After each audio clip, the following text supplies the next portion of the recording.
Hi guys, Avi here. Now, if you've already had some experience with Python, you know how things work, go ahead and skip this section. Basically, if this is your first time programming or if this is your first time dealing with Python, then this section is for you. In this section, we plan to cover all the basics of Python, from variable types and loops to functions and classes. Now, let's get started. So, in this lecture, we're going to be talking about variables. First thing first, what is a variable? Now, if you've dealt with any programming language before, you know what variable is. A variable is a reserved memory space. Okay? Now, this memory space can hold any value, and it is assigned to a term. So, for example, I can create a variable called maybe my age, so age, and I can set that equal to anything I want. I can set it to maybe a text, so I can set it to some text. I can set it to my actual age, which is a number. I can say age is equal to 14.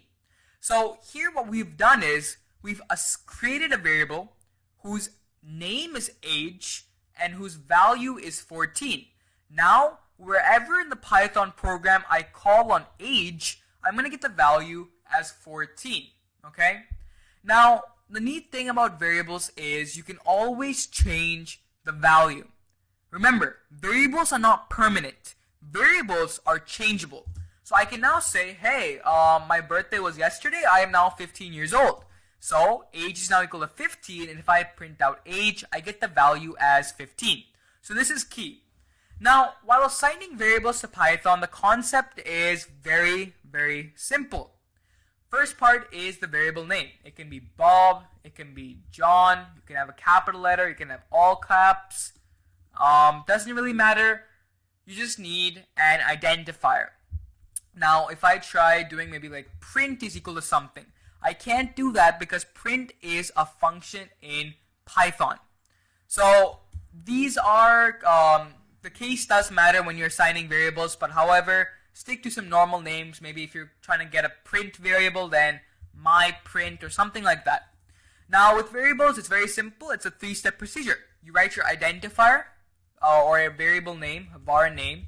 You use an equal sign to say that, hey, I'm assigning the value to the variable var name, and then what you do is you give it its value. For example, I'm creating var name as an integer with 12. So something like that. Alright, fantastic. So in this lecture, we just gave a very, very brief introduction to variables, how to assign variables, and what variables are. Now, in the next lecture, we'll talk about multiple declaration of variables. See you in the next lecture.